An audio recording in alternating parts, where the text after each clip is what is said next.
আমার শিবাকে চাই মেজদাদা। তোমাকে কে বলেছে আমি শিবাকে লুকিয়ে রেখেছি? আর তখন থেকে আলতু ফালতু কথা বলে যাচ্ছ। আলতু ফালতু কোনো কথা বলছি না। আর আপনাকে আরো একটা কথা জানিয়ে রাখি, শিবাকে লুকিয়ে রেখে কোনো লাভ হবে না আপনার, কারণ শিবা আপনার ব্যাপারে আমাকে সবটা বলে দিয়েছে। মা, আজ আর আমি তোমার কাছে কিচ্ছু লুকোবো না। আমি যা যা জানি সব সত্যি বলবো তোমাকে। সব সত্যিটাই আমি জানতে চাইছি শিবা। তোমরা জানো যে আমি বসন্ত চৌধুরীকে বাঁচানোর চেষ্টা করেছিলাম, আর অশোক বাবু আমাকে তারপরে এই বাড়িতে নিয়ে আসে। কিন্তু সেটা সত্যি নয় মা।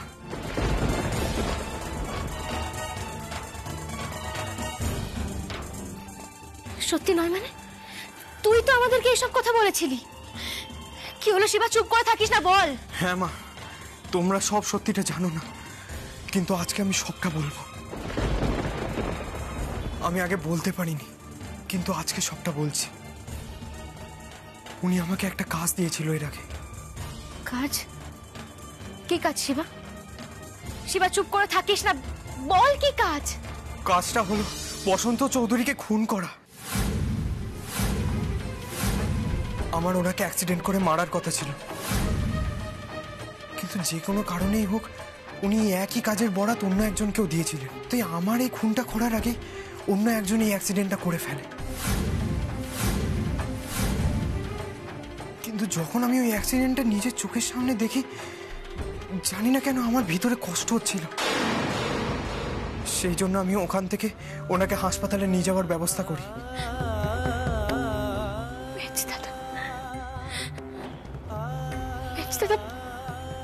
পারলেন এরকমটা করতে? কি করে করলেন মেজদাদা এটা?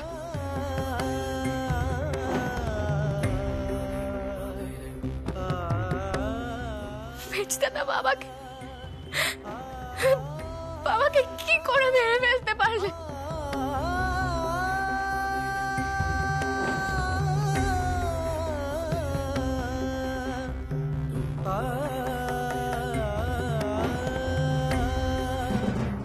মা, কেঁদো না, কষ্ট পেও না মা।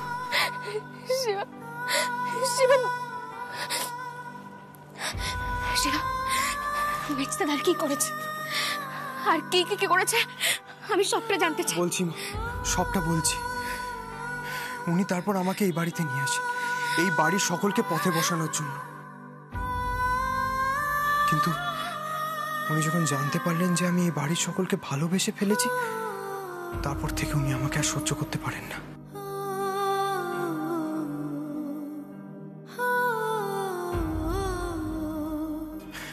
জানো মা, জানো তুমি যে সবটা জেনে আমাকে এতটা ভালোবেসেছো না, সেটা উনি সহ্য করতে পারে না। লোকটা ভয় পায় আমি যদি এই বাড়িতে থাকলে সবাইকে সবটা বলে দিই, সেই জন্য বারবার আমাকে এই বাড়ি থেকে চলে যেতে বলে উনি। যাবি না, তুই কোথাও যাবি না। এই বাড়িতে তুই আমার ছেলের অধিকারে থাকবি।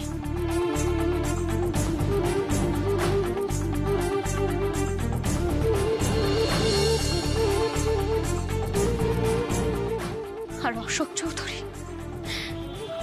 চৌধুরীর সঙ্গে যা বোঝা সেটা আমি বুঝি না।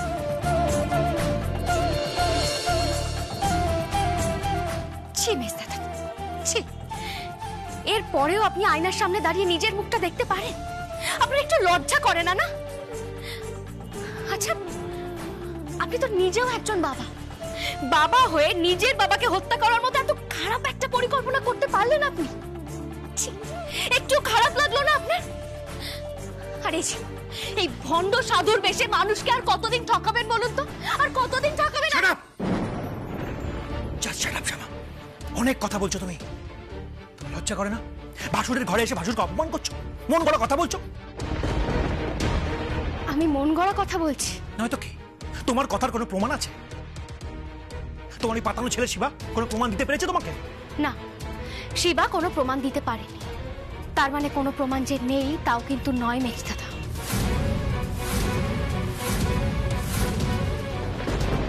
কিসের প্রমাণ? কোথায় প্রমাণ? তুমি তো শত্রুতার বসে যা ইচ্ছা তাই বলছো, আমাকে ব্লেম করছো বিনা কারণে। আচ্ছা শ্যামা, তোমার কি মনে হয় আমি নিজের বাবাকে মেরে ফেলবো? তুমি সেটা একাই বুঝলে, আর কেউ বুঝবে না, সবাই বোকা। বোকা না, সরল। আর আমার মনে হয় না আপনি বাবাকে খুন করিয়েছেন, এটাই সত্যি।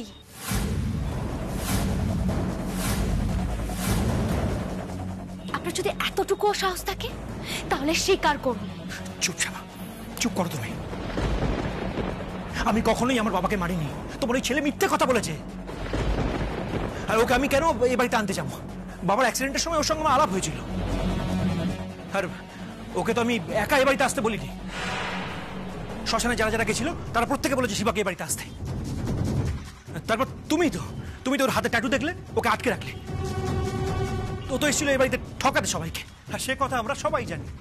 সবাই এটাও জানে মেজদাদা, শিবার কাছে আমাদেরকে ঠকানোর মতো অনেক সুযোগ ছিল, কিন্তু ও ঠকায়নি।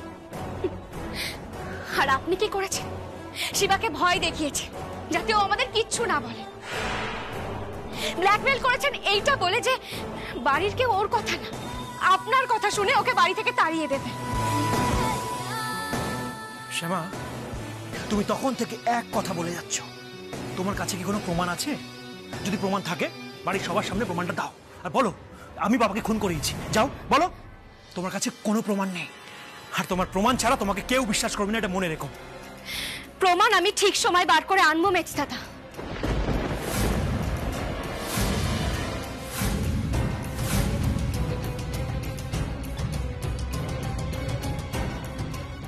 ঠিক আছে শ্যামা, তাহলে যাও প্রমাণটা খুঁজে আনো। এখানে কেন এসছো? মেজদাদা, আপনাদের বাবা আমার কাছে শুধু শ্বশুর মশাই ছিলেন না, আমার কাছে নিজের বাবার মতো ছিলেন। এই বাড়িতে আসার পর থেকে উনি সন্তান স্নেহে আমাকে আগলে রেখেছিলেন। আজ আমি যা হয়েছি তার পেছনে সব থেকে বেশি অবদান যে মানুষটার ছিল, সেই মানুষটাকে আপনি এই পৃথিবী থেকে সরিয়ে দিয়েছেন।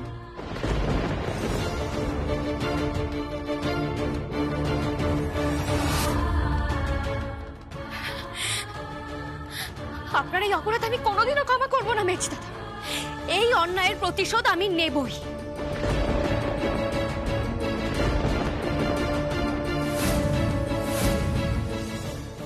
যা করার তুমি করে নাও। করব মেজদাদা, ঠিক করব। সবাই কি ভেবেছিল জানেন তো, জেলের কালকুঠুরিতে থেকে আপনি ভালো হয়ে গেছেন, কিন্তু না, আপনি সেই অমানুষ হয়েই ফিরে এসেছেন। শ্যামা,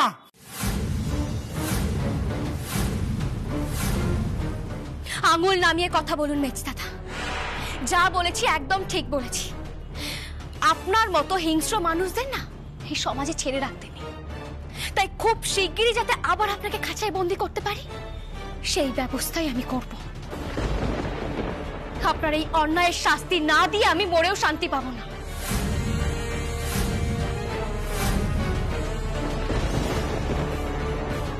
কি করবে তুমি? হ্যাঁ, কি করবে তুমি? আর তোমার ওই পাতানো ছেলে একটাও প্রমাণ জোগাড় করতে পারবে না, এটা আমি লিখে দিচ্ছি। And this is my challenge.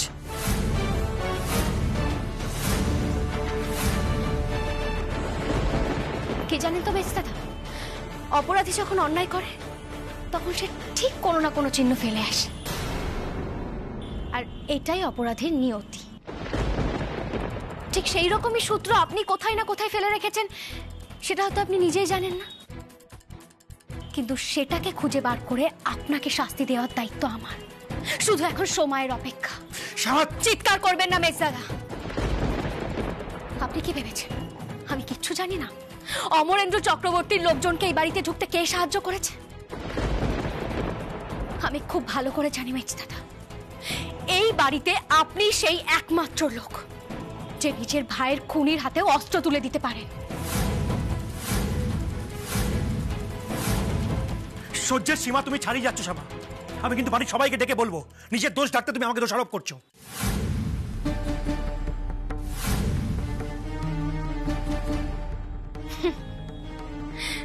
মেজদাদা, আপনাকে দোষারোপ করে আমার ঠিক কি লাভ হবে বলুন তো? আপনার মতো একটা মানুষকে না পিষে মেরে ফেলা উচিত। আর বেশি ভাববেন না, শিবাকেও আপনি বেশি দিন লুকিয়ে রাখতে পারবেন না, কারণ আমি আমার ছেলেকে ঠিক খুঁজে বার করব।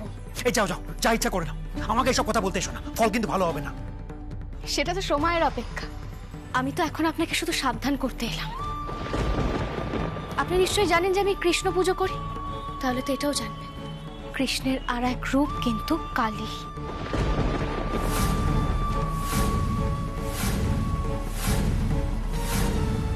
আপনি আমাকে ঠিক যতটা শান্ত দেখছেন, আমার ছেলের গায়ে যদি একটাও আঁচড় পড়ে, আমি কিন্তু ঠিক ততটাই ভয়ঙ্কর হয়ে উঠতে পারি।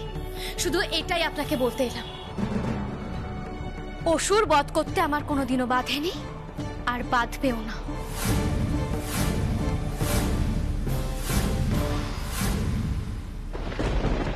এ কি শ্যামা, তুই এ ঘরে অশোকের সঙ্গে কি বলছিলি? অশোককে তুই না, মানে অসুর বধ টধ কি সব বললি মনে হলো, শুনলাম। মা, মা কতটা শুনে ফেললো কে জানে। না না, মায়ের সামনে এখন ইমেজ খারাপ করলে চলবে না। মায়ের কাছ থেকে নিখিলের খবরটা বের করতে হবে না। মা এদিকে এসো না। আসলে ওই শ্যামা একটা মজার কথা বলতে এসেছিল এখানে। মজার কথা? হ্যাঁ। শ্যামা তোকে এই সময় মজার কথা বলতে এসেছিল? হ্যাঁ রে, কিছু হয়েছে নিশ্চয়। কি হয়েছে বল শিগগিরই। মা, কিচ্ছু হয়নি, তুমি কেন এত চিন্তা করছো? আসলে কি বলো তো, সামনেই তো দুর্গাপূজা আসছে, তাই ভাবছিলাম এবার যদি অসুর বধ পালা করা যায়, সেটা নিয়ে আমি আর মেজদারা আলোচনা করছিলাম। হ্যাঁ রে অশোক, এবার তুই পাড়ায় নাটক করাবি? না মা, নাটকটা তো আমি করাবো। কি বলতো, এত খারাপ মানুষের সংখ্যা বেড়ে গেছে না, তাই ভাবছিলাম আর একবার অসুর বধ পালা করিয়ে অসুরদের এটা মনে করিয়ে দেওয়া দরকার। দেশের দুর্গারা এখনো মরে যায়নি।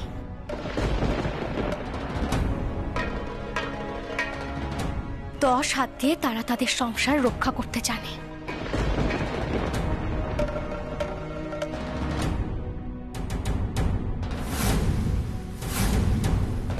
বাবা, কি সুন্দর করে বললি কথাটা। হ্যাঁ মা, বলছি শোনো না, তোমরা বরং কথা বলো, আমি আসি।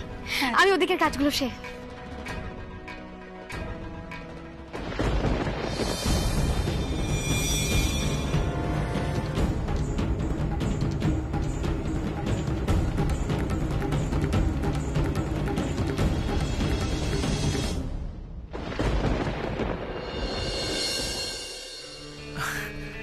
মা হ্যাঁ, এসো না। কি সুন্দর করে বললো বল কথা।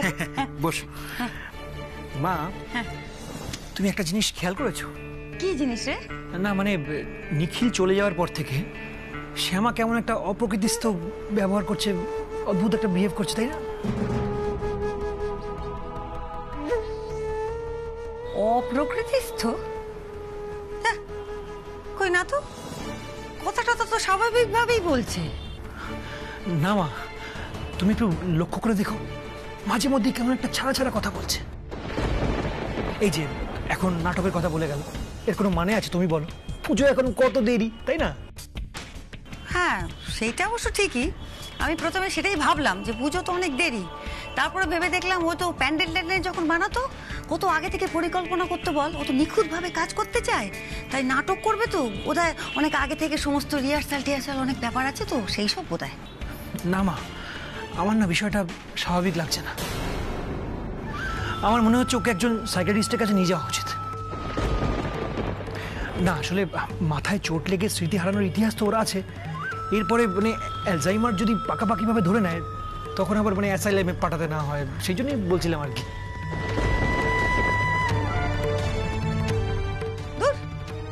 কি সব বলছিস? তখন থেকে উল্টো পাল্টা বকে যাচ্ছিস। শ্যামা একদম ঠিক আছে, বিচক্ষণের মতন সিদ্ধান্ত নিচ্ছে সে নাকি অপ্রকৃতিস্থ। ওরে, ওর মন খারাপ হয়েছে, মাথা খারাপ হয়নি, যত সব। আর হ্যাঁ, ওর যদি সমস্যা হয়েও থাকে তার জন্য আমি এখনো বেঁচে আছি। হ্যাঁ, নিখিল রয়েছে, ওর স্বামী, ওর মেয়ে রয়েছে, জামাই রয়েছে, তারা ভাববে তার সমস্যা নিয়ে। তোর আবার এত মাথা ব্যথা কবে থেকে হচ্ছে রে? এমনিতে সমস্যা শেষ নেই, আবার খুঁচে খুঁচে সমস্যা চলছিস, যত সব।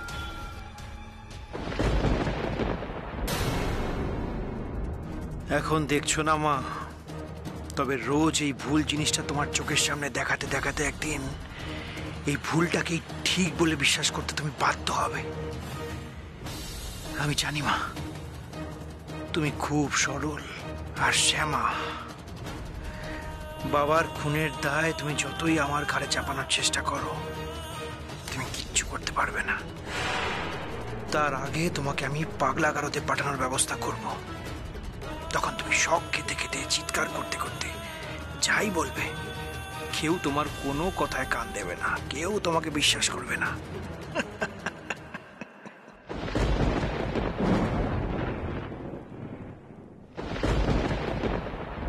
মা, শিবার ফোনের লাস্ট লোকেশনগুলো ট্রেস করা গেছে। লাস্ট 10-12টা লোকেশনের লিস্টটা ওরা পাঠিয়েছে। লাস্ট লোকেশনটা কোথায়? এই তো মা, এইটা হলো শিবার ফোনের লাস্ট লোকেশন। এটা সেম এলাকায় যেখানে মেজো জেঠুর আশ্রমটা রয়েছে।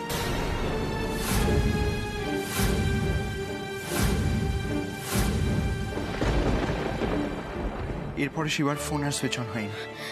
আচ্ছা অনিরুদ্ধ, তোমার মেজো জেঠুর লোকেশন ট্রেস করতে পেরেছো? হ্যাঁ মা, কোথায় আমার দেখাও। এইটা ওই লিস্টটা। কিন্তু আপনি যেটা ভাবছেন আমিও কিন্তু সেটাই ভেবেছিলাম, কিন্তু সেটা নয়। মেজো জেঠুর ফোনটা কিন্তু এই আশ্রমের এলাকায় কোথাও ছিল না। তাহলে কোথায় ছিল সেই সময়? মানে নানা জায়গায় ছিল, মানে শহরের মধ্যেই ছিল সব কটা লোকেশন। কিন্তু হ্যাঁ, এই টাইম ল্যাপসের পর অনেকক্ষণ মেজো জেঠুর ফোনটা সুইচ অফও ছিল। কিন্তু এই আশ্রমের যে লোকেশনটা, ওখানে কিন্তু মেজো জেঠু যায়নি। অনিরুদ্ধ, এটা কিন্তু অস্বাভাবিক কিছু না। দেখো, এমনটা তো হতেই পারে, হয়তো মেজদাদা নিজে জাননি, অন্য কাউকে দিয়ে কাজটা করিয়েছে। সেটা হতেই পারে মা। আমি কিন্তু আরেকটা জিনিস ভাবছি, হয়তো মেজো জেঠু ওই লোকেশনে নিজে গেছিল, কিন্তু যাওয়ার আগে ফোন থেকে সিমটা খুলে ফেলেছিল, তাই জন্য টাওয়ারে ওনার লোকেশনটা ট্রেস করা যায়নি।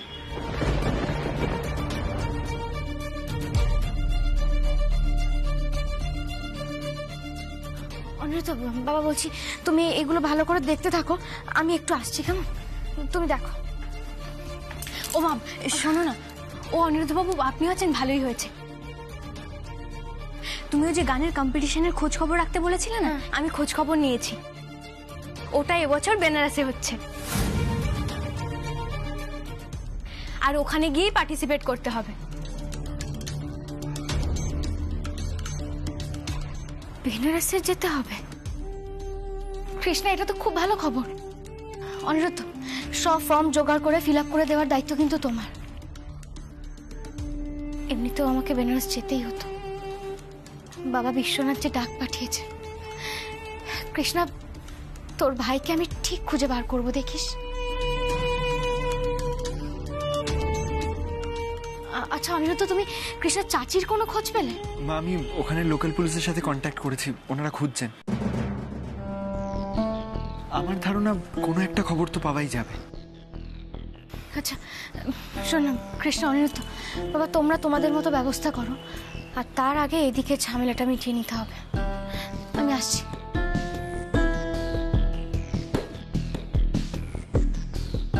অনিরুদ্ধ বাবু, আপনি মাকে দেখেছেন? বাড়ি থেকে বাবাকে সরিয়ে দেওয়ার পর থেকেই মা কেমন যেন একটা মরিয়া হয়ে উঠেছে, আরো বেশি দীপ্ত, আরো অনেক বেশি সাহসী। অপরাধীকে ধরিয়ে দেওয়ার জন্য এই সাহসটা এখন খুব দরকার কৃষ্ণা। মা যে নিজের মধ্যেই সাহসটা খুঁজে পেয়েছেন, সেটা দেখে আমার খুব ভালো লাগছে।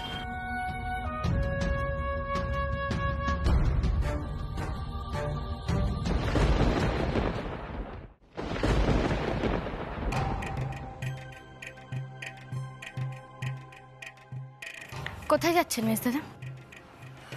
কেন, কোথায় যাচ্ছি না যাচ্ছি তোমাকে জবাব দিয়ে করতে হবে নাকি? না, জবাব দেওয়ার কোনো দরকার হতো না যদি শিবা কোথায় আছে সেটা আমাকে বলে দিতে। শিবার সঙ্গে দেখা করতে যাচ্ছে?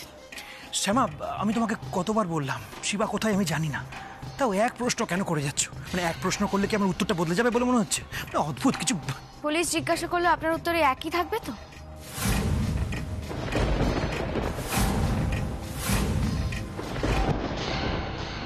পুলিশ? পুলিশ এর মধ্যে আবার কোত্থেকে এলো? মানে পুলিশ আমাকে জিজ্ঞেস করতে যাবেই বা কেন? জিজ্ঞাসা করবে, কারণ শিবার মোবাইল টাওয়ারের লাস্ট লোকেশন দেখা যাচ্ছে আপনার আশ্রম। আর তারপর থেকে শিবা কোথায় গেছে, কিভাবে আছে, কিচ্ছু জানা যাচ্ছে না। তো তার থেকে কি প্রমাণ হয় শ্যামা? তার থেকে কি প্রমাণ হয়? ও আমার আশ্রমে গেছে মানে আমি ওকে কিডন্যাপ করেছি? বাহ, অদ্ভুত। কি প্রমাণ হয় সেটা না হয় পুলিশই বুঝবে। শ্যামা, শ্যামা, কোথাও একটা ভুল হচ্ছে। দেখো, আমার আশ্রমে শয় শয় মানুষ আসে রোজ। ও কার সঙ্গে দেখা করতে গেছে আমি কি করে বলবো? তাছাড়া রিসেন্টলি আমি নিজেই আশ্রমে যাইনি, আর তুমি আমাকে দোষ দিচ্ছ। না মেজ দাদা, এই কথাটাও আপনি বলতে পারবেন না, কারণ আপনি নিজে বাড়িতে বলে গেছেন যে আপনি আশ্রমে যাচ্ছেন। আর আমার ধারণা সেটা শুনেই শিবা আপনার আশ্রমে গেছে। না না শ্যামা, বলছি না বারবার, আমি কোথাও একটা ভুল হচ্ছে। হ্যাঁ দেখো, আমি কিন্তু আশ্রমে গেছি একবারও বলিনি। আমি বলেছি আমি আশ্রমের কাজে গেছি। হ্যাঁ, আর তাছাড়া তুমি তো শিবার লোকেশন চেক করেছো, আমারটাও চেক করে দেখো, আমার কোনো অসুবিধা নেই, সব প্রমাণ হয়ে যাবে।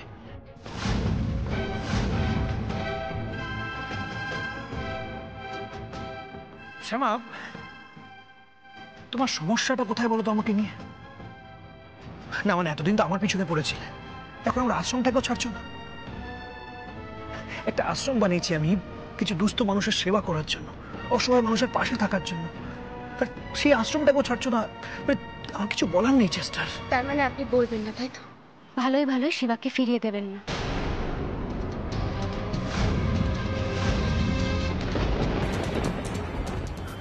আরে বাবা, কি মুশকিল। আমি খুব ভালো করে জানি মেজ দাদা, শিবা আপনার কাছেই আছে। আমাকে আমার সীমা লঙ্ঘন করতে বাধ্য করবেন না আপনি।